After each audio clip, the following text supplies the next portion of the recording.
tujenge ndoto zetu kwa kuongeza tofali moja kila siku. Vitu ambavyo tunavifanya ndani ya siku, ndani ya masaa 24 ndio vitu ambavyo vitadetermine mafanikio yetu, au ndio vitu vitakavyotupelekea kwenye kutimiza malengo ambayo tumeyapanga au ndoto zetu. Kwa hiyo to make sure kila saa liwe lina count na liwe lina faida, liwe lina manufaa kwenye kitu ambacho tunataka kukifanya kila siku. Repetition ndio kitu ambacho kitatufanya tuwe na kujiamini kwenye vitu ambavyo tunavifanya na itatupelekea kwenye mafanikio kwa ujumla.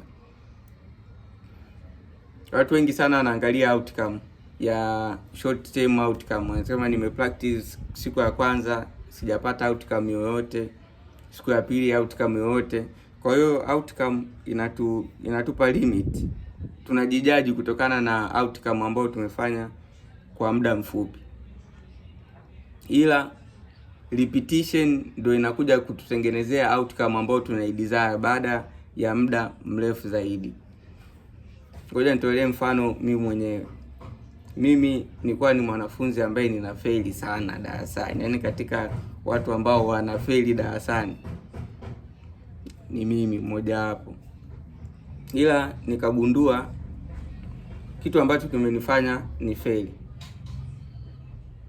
Nikagundua kwamba ninaweka muda mchache sana kwenye kusoma na kupractice. Na muda ambao nimeupanga kwa siku wa kusoma upo limited. Yaani nitasoma muda fulani mpaka muda fulani. Na nikishika daftari nikifunua dakika 10 tu, dakika 15 nimechoka. Uvivu unaniingia. Kusoma kupo tu, mambo mengine bana, ngoja nifanye mambo yangu. Naacha. Nasoma kidogo nachoka naacha.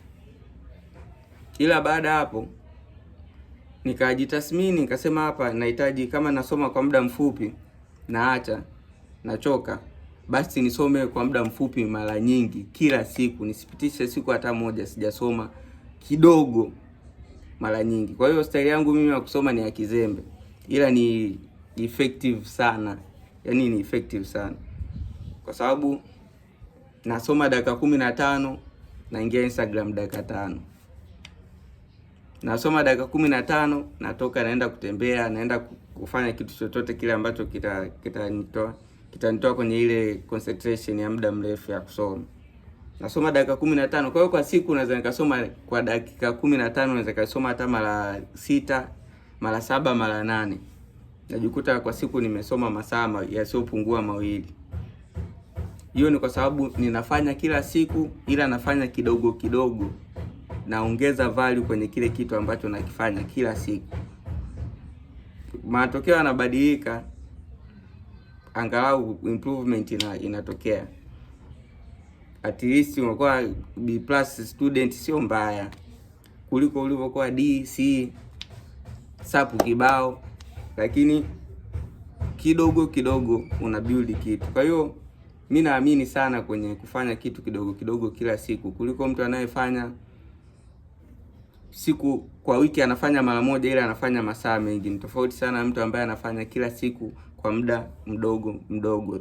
Kwa hiyo jamani, kila siku to take advantage, muda usipite, muda unaenda. Tufanye kitu ambacho tunakitaka kila siku, tuta-improve. Hatuwezi kuona tume-improve kwa kiasi gani, ila improvement inatokea kila siku. Ukifanya kitu hata kwa dakika moja, kuna improvement ambayo unaipata. I'm out.